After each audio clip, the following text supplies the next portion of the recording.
You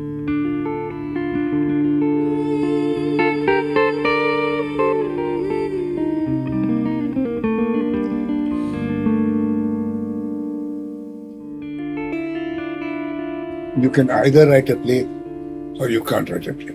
It's like running 4 minutes a mile. You can either do it, you can't.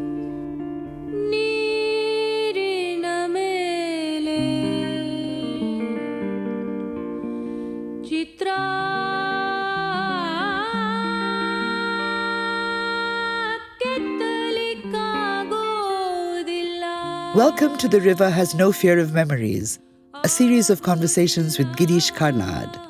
This podcast is brought to you by the Bangalore International Centre. My name is Arshia and I'm here with Anmol.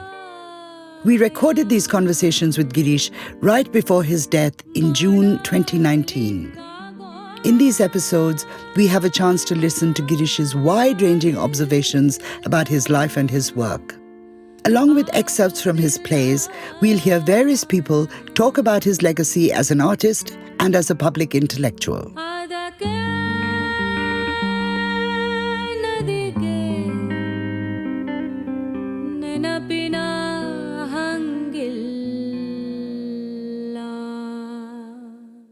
So even though the London production of Bali was a failure on many fronts, including Girish himself believing that the play didn't actually work, he still managed to derive something from it, from that failure. And it was a very important lesson. And that is that you have to know your audience. You must write to an audience. And when he's talking earlier about knowing whether a play works when the audience likes it, he's not talking about any generic audience. He's talking about the audience that you wrote it for. That means the audience that you have a relationship with. He also emphasized this connection in his World Theatre Day message in 2002. He reminds us there that even the Natya Shastra speaks of the playwright, the performers, and the audience as a continuum. And he also says that he was so fortunate that in his lifetime he had the chance to experience so many different theatres and to be in so many different audiences. When I was a child, I saw whole Ramayanas right through. So they went there at 10 at night and sat there till 6 in the morning. So I knew my stage Ramayanas backwards. And I've seen them done in Yakshagana. I've seen them discussed. Do you know the form called Talamadale? Oh, this you must see. What happened in Talamadale is the actors sit together. They take a prasanga, say Draupadi Vastrapahara, okay, or Krishna Sandhana. And each one plays his role. This is Krishna, your Narada, your Draupadi, whatever. You don't dress. You don't put on any costume. There is music. But mainly is dialogue. And they argue out the case, like in a court. If I play Krishna, I argue for Krishna and prove that, Duryodhana was wrong or whatever it is. And ultimately, it very often happens that Krishna was wrong and Duryodhana was right. The audience claps and give them. Then, of course, the play continues as it should. I mean, they can't change the story. If you read Yugantar, Iravati Karve's interpretation of Mahabharata. When I gave it to Karnad said, but it's all there in Talamadale. I find it impressive that he wasn't just interested in living traditions such as Yakshagana or Ibrahim Al-Qazi's productions in Bombay, but also in classical theatre. Yeah, I was always amazed at how well read he was in Sanskrit theatre. This is another instance of how he taught himself something. This time, Sanskrit theatre. And he says that he was introduced to the many, many pleasures of Sanskrit theatre by Kirtinath Kutkoti, who was a very well-respected Kannada literary critic. So it wasn't surprising, given how well he knew Sanskrit theatre, that when I asked him, what is your favorite Sanskrit play? He didn't miss a beat. And he said, Mricchakatika. He loved Mricchakatika so much, he made a Hindi film out of it. It's called Utsav. A great movie, actually. So let's listen to Girish talking about Mricchakatika. One thing is, it is the whole of humanity. Yeah. There are no kings, no queens, nothing, none of that. They're all rather foiled young people. Charudatta is a failure, the impoverished Brahmin. She is a courtesan and she falls in love with falls in love, she's not supposed to fall in love. And so on and so on. And it's so full of jokes about the society, humor. A simple thing like a thief opening a hole in a wall. The cogitations you go through it, it's amazing. What figure shall I have? Shall I have a lotus? No. Shall I have a deer? No. No, the figure I should have. And so you arrive at a figure which will then, when tomorrow people will come, they will say, this was done by the disciple of my guru. Here is the excerpt that Girish is talking about. This is from Shudraka's Mricchakatika, translated into English by P. Lal and published in 1957. The thief's role is performed by Vivek Madan.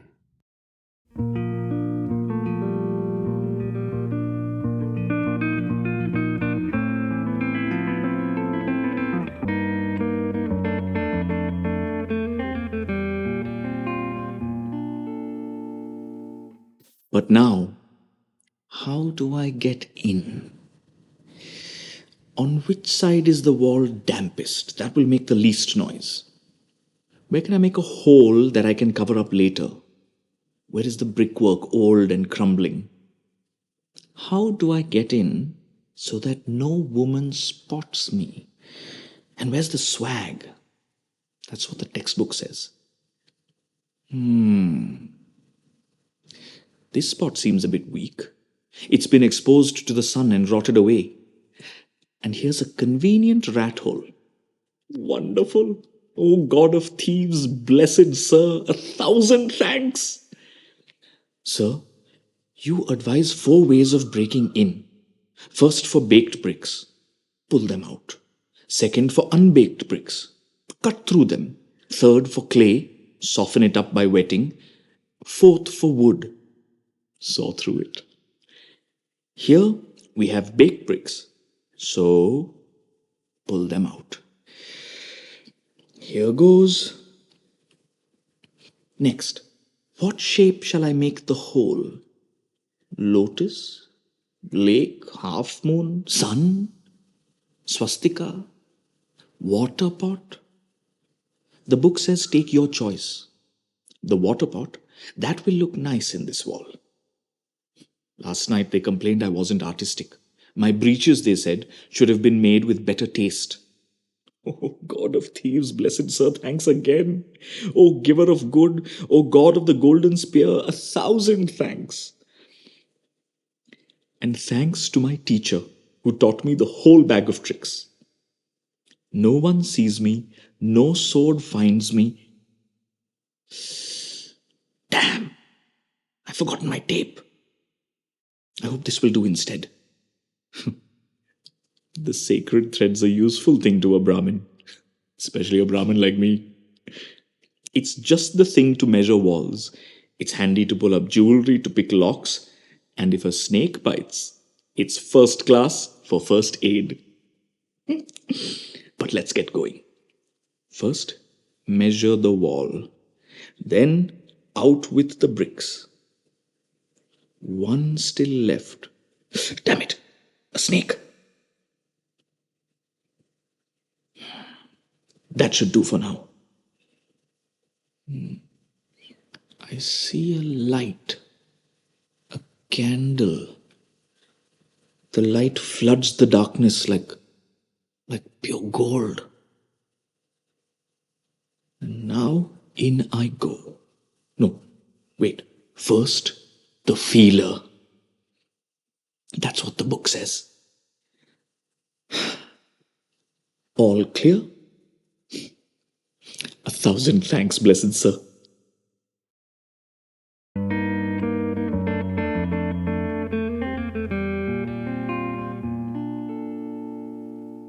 It's so modern, actually. This is superb. He is able to find modernity in a 9th century Sanskrit play. And it's one thing to see modernity in other people's works, and quite another to place it at the center of your own, to not be afraid of mixing and experimenting with different ideas and techniques. Hayavadana is a great example of this, actually, because Girish uses elements from folk theatre. The form of Hayavadana is folk, but its content is quite universal. Right? Now, Haivadana is based on an Indian story from the Katha Sarit Sagra, but Girish comes to it via Thomas Mann, who in mid-20th century Europe is trying to figure out very European articulations of identity. Where does the self reside? Mind versus body. And Karnad kind of bundles all of that up, but he produces something that's very different in very, very important ways. Like, when I think of Karnad's Padmini as compared to Padmini in Katha Sarit Sagra or in Thomas Mann's Transposed Heads, Karnad's Padmini has real agency. She willfully exchanges those two heads, the heads of Kapila and Devadatta. One is her husband and the one is going to become her lover. So whether it's European literatures like Ibsen or Chekhov or even Sinj, or whether it's Sanskrit drama, Bhavbhuti, Bhasa, Kalidasa, all of this is Girish's playground. And have you seen a production of Uttara Ramacharita? Difficult to produce, my God. Probably unwatchable. You see, because what we forget is if you look at what are called the Bhasa's plays, the small plays, they are actually separate acts of a Karnabhara, And it was obviously common in those days to do only separate acts, not a whole play. And this is not just in Kerala. If you go to Japan and if you see kabuki, that's what they do. They will announce 4 plays, and the best play scene of each play is done. So you don't go to see a full play. It's assumed that the audience knows the play. And obviously that was done with the Bhasa. So that the most popular one-act plays. Girish is able to use kabuki to understand what bhasa means on the stage, not as a text of Sanskrit theatre, but how it might have been received as a performance. This is a person who is connecting things, theatrical traditions and practices from all over the world. Yeah, he's always looking at what makes a play work. I remember studying Mricchakatika with him years ago, like in the 80s, and I was struggling with the plot. And he said, you want to understand the plot of Mricchakatika? Follow the money. It's impressive for me that even in an incomplete play like Daridra Charudatta, which forms the basis of Mricchakatika, Girish is able to intuit the structure of the missing second half of the play. Well, let's listen to Girish talk about the Malishwala, the massage man in the first act of the play. In Daridra Charudatta, Daridra Charudatta, the scene takes place in a courtyard. Okay. And it begins with a Malish man, coming into it. He's been a gambler. He's run away. He comes and he's caught, and then she lets him go. And then the night scene takes place. Which one? All that. Why is the Malish man there? So that he can come in the last act. Only if you do the last act. Only. So it's obviously a hint. Otherwise, it makes no sense. If you look at such a beautifully structured play, that Malish man is there so that he can save her life. Even the fact that she's a Malish, save her life by doing Malish. Now, all that if you don't consider, and just is there in the play, and that's a play, it makes no sense. Certainly, it's an insult to the playwright. It's obvious that Girish wasn't just working in a vacuum. He was fully engrossed in his own context as well, sometimes appreciating his peers and many times critiquing them. Oh, well, yeah. And so we asked him what were his favorite Indian plays of his time. I thought Bhasiram Kotwal, of course, was supreme, the music. You see, Tendulkar knew what humiliation lower middle class suffered from. He knew the humiliation lower middle class went through. The bitterness, which no other playwrights did. Badal Sarkar really took it all from UNESCO and so on. I don't know about it. I can't judge Adhe Adhure. I can't judge the play. Otherwise, as a classic play, a play that stands at the beginning of a career was Andha Yog. You know, Andha Yog, which is a kind of Murder in the Cathedral, a ritual play, not a storytelling play, a ritual play, a format, poetry, all that. That is a really That's a great play. Yeah. And that's the only play he wrote, and he didn't know about theatre, and he never wrote any other play, and he wrote it as a radio play. It is Satyadev Debay who turned it into a stage play. It was horrendously challenging to be doing plays when there was no real theatre. We did it with Karnad, and so on. Girish was also clear that Vijay Tendulkar, Badal Sarkar, Mohan Rakesh, Chandrasekhar Kambar and other Indian playwrights weren't his only rivals. If someone was making good theatre anywhere in the world, Girish was interested. It's funny you should say that because, it's that very criticism from his peers that dogged him for most of his life. Oh, Karnad actually has his eyes on the world stage. He's interested in an international reputation. He's not really writing for us. He's not Indian enough. I borrowed heavily, of course. Lorca, so went through Lorca. Was obsessed with Lorca. Brecht. I was at that time mocked at all the time. He also borrows. Okay. So I said, so I borrow.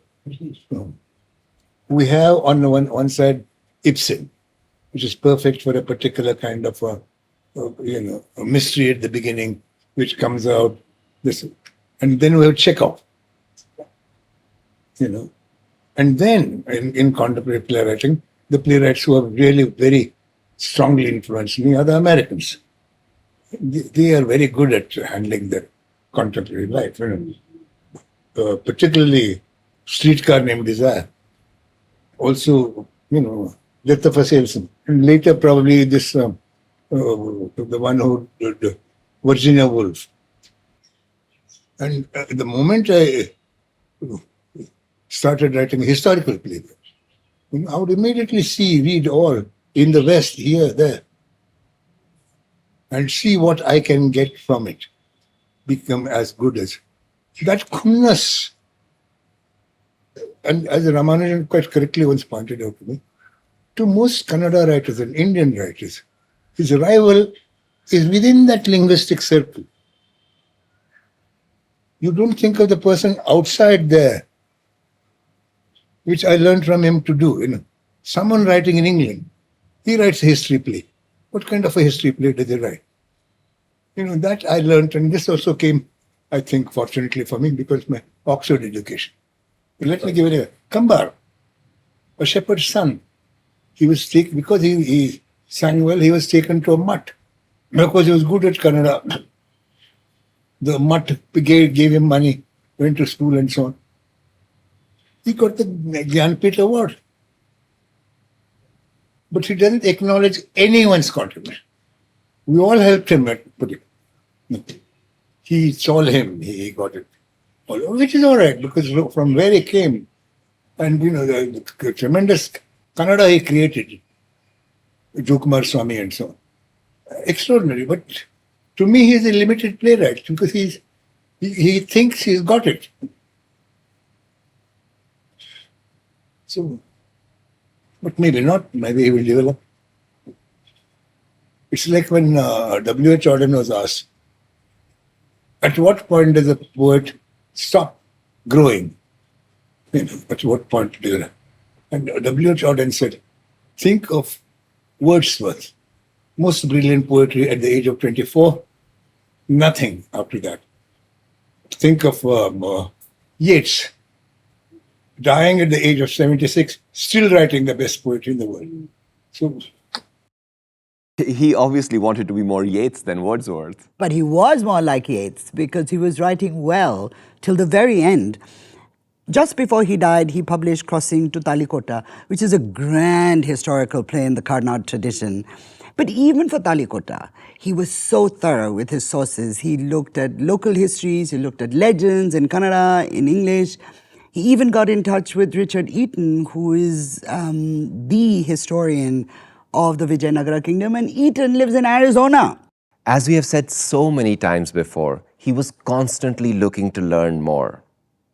But what took me by surprise, given his own work, was his interest in avant-garde theatre. He spoke to us about Grotowski. Very nice. Full of himself. Sure of his greatness. Apparently, he used to do a marvelous workshop that I missed. He said one thing that shows that was Shakuntala is reaching out to pick up a fruit. How will you make the scene interesting? This girl picks up a fruit. You think, how will the... So his explanation was, you should make it so that she may not get it. It may fall down. That element of missing needs to be there. You know? Then if she not made it, in the process, she tries out. What happens? Her breast is like a mango. So it competes for attention. You know, and so on. So the man had thought out how to play on. With Grotowski, Girish is picking on something important here. He's making a dramaturgical point. The audience must feel the tension through the competing objects of desire that they see on the stage, the mango and Shakuntala's breast. Yeah, but you know, this gap between what a character has and what a character wants, it's also very important on the level of narrative, yeah, because it's creating the dramatic tension in the play. Nagamandala, my favorite play, yeah. Naga is completely in love with Rani. At the end of the play, he's just saved her honor in public. In fact, he saved her life. She goes back to her husband, and Naga's like, why should she have everything? Why should she be so happy? I'm alone. I have nothing.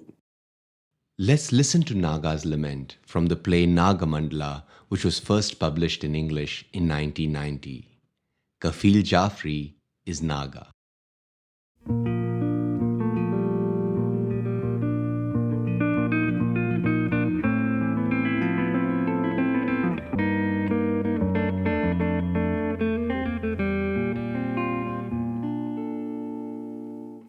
Why should I not take a look? I have given her everything. Her husband, her child, her home, even her maid. She must be happy. But I haven't seen her. It is night. She will be asleep. This is the time to visit her. The familiar road, at the familiar hour.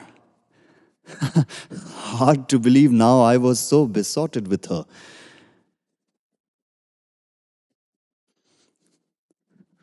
Rani, my queen, the fragrance of my nights, the blossom of my dreams in another man's arms. Does she curl around him as passionately every night now and dig her nails into his back, bite his lips? And here I am, a sloughed off skin on the top of a thorn, an empty sack of snake skin. No, I can't bear this. Someone must die. Someone has to die. Why shouldn't I kill her? If I bury my teeth into her breast now, she will be mine. Mine forever.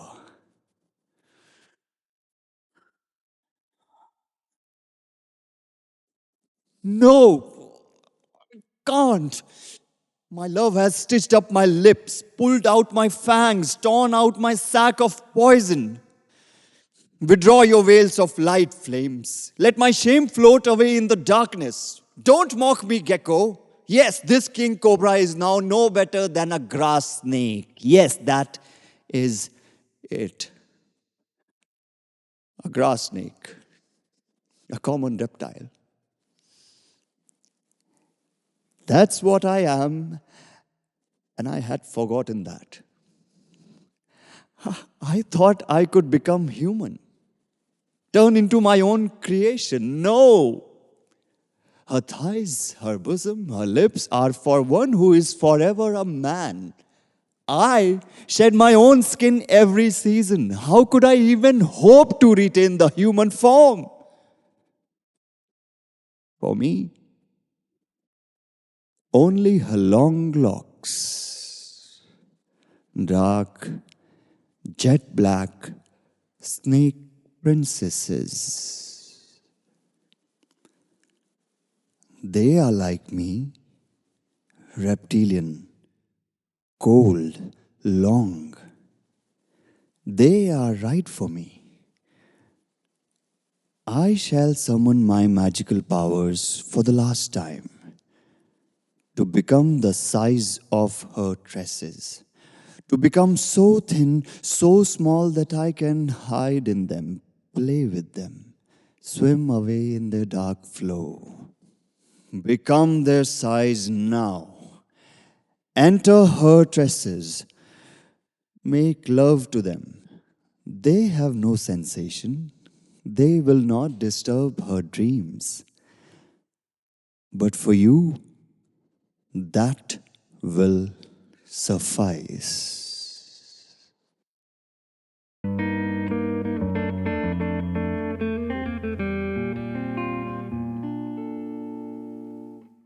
You can either write a play or you can't write a play. It's like running 4 minutes a mile. You can either do it, you can't. You can run 10 minutes a mile. It's a second-rate play. I mean, you can write a play or you can't write a play. That's it, basically. Now, how good there you are in it, that depends on the skill that you learn, and you put into it and learn. For instance, Raman never wrote good plays. He wrote skits but I learnt a lot from him. Well, that wasn't very helpful. Yes, we kept pushing him, but he wouldn't give us some sort of guidelines or a template. So then we asked him, what if someone has a lot of interest and some talent? How does one write a play? Not how does one write a play. How does one write a good play? Actually, it would be wiser to be in stage, work on stage. I didn't have stage. I didn't learn. Fortunately, however, when I was, as I told you, when I was 25, 26, I landed in Madras, acted in Madras Players in Night of the Iguana. And I had a walk-on role as a beach boy. I had to walk across and walk across. I did that and I was smitten. I said, that's it. And my growth as an actor, I had written plays. But, actor only began from that moment. The thrill of being surrounded. Until then, I used to avoid. And then the next play I did was 6 characters and such. Then I took very, very seriously. One thing about Madras plays is that they were social snobs. Okay, there was a group run by the British in Madras, and they did Terence Rattigan and that kind of generally popular, and they had money, and they didn't allow Indians to act with them. And so so this Madras Players reacted by doing Peer Gynt, Caretaker. And and if you are there and you're watching, if you're really interested, and if you're watching A Night of the Iguana or A View from the Bridge, you see the whole play unravel to you. At least you made it. God, he does that. He does that. That's what he does. That happens to me very often when I'm interested. A film that did that to me completely knocked me out. A film was Bridge on the River Kwai. When I watched the Bridge on the River Kwai, I said to my son, my God, this is what script writing is. What is the film about? The film has one purpose: building a bridge. Okay, going across. Both sides, one side is for building the bridge, another side is dropping the bridge. But the English character, Alec Guinness, wants to build the bridge. So does the Japanese. Right? They both want to do, and ultimately. And then all the characters are drawn to the bridge for one reason, including the local Burmese girls. They also had brought in an American Bill who's trying to run away from battle, but he's sent back to do so. And at the last moment, he says, "Kill him, kill him, kill him," and rushes in and is shot down. Now, I thought, my God, this is it. Every foot in that film is on that moment when the bridge collapses. And that happens to me very often. So, as I sat there, I learned how to write plays. That was the one thing that I learned from Madras plays. Because I had written 2 plays, but here I was party to that whole exercise. Well, isn't that interesting? Being involved in theatre in some capacity, working with others, taking on even a small role on stage, seeing a lot of performances. All of this is important for being a good playwright. What stands out to me is the enormous amount of work he put in to write the compelling plays that he did. And this is at odds with that idea of genius, the ease with which he says Yayati just came to him. Whatever he did, his scholarly research, his criticism, his acting, was to be a playwright, and a playwright in Kannada. Yeah, he really tried to bring the world to Kannada theatre. In those days, everyone said he compromises. He acts in Hindi films. Okay, he can speak Hindi, and he's 5'11", so he can get on second-rate roles and so on. That's okay, but how many people get a chance to worry all the time about how to say that line? I told you yesterday, Karan's comment on Nishant. Your body has no stiffnesses. You're limp. And those little things, you don't realize. That these are tricks these are nuts and bolts that only a teacher can teach you.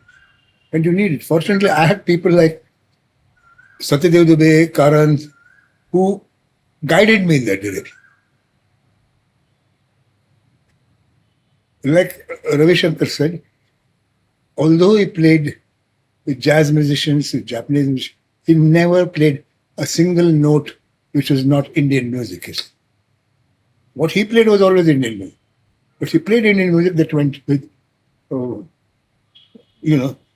and I would say that to some extent, even though I acted in bad films, I acted badly because at that time I didn't know what was acting.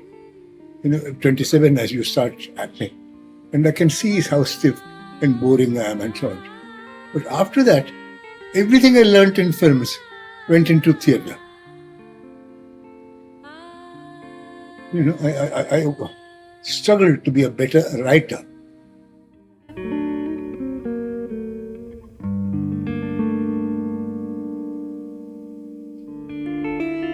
You have been listening to The River Has No Fear of Memories, a series of conversations with Girish Karnad. We thank the Nilekhani Philanthropies for supporting this series, Pallavi MD and Konarak Reddy for the original music, Gokul Abhishek, Gaurav Krishna, and the Bangalore studio for sound recording and engineering. At the Bangalore International Centre, our thanks to Lekha Naidu, Raghu Tenkaila, Saraswati MP, S. Sarvanna Raj, Rajashekhar B.N., Manas Sampath, and of course, V. Ravichandran. Ajay Krishnan, Sunil Shanbag, Vinod Ravindran, and Vivek Madan, thank you for being there when we needed you. Thank you also, Vivek Shanbag and Shanta Gokhale. Our special thanks to the Karnad family. Anmol, Tikoo, and myself, Arshia Sattar, have put these episodes together from conversations that we had with Girish Karnad in June 2019.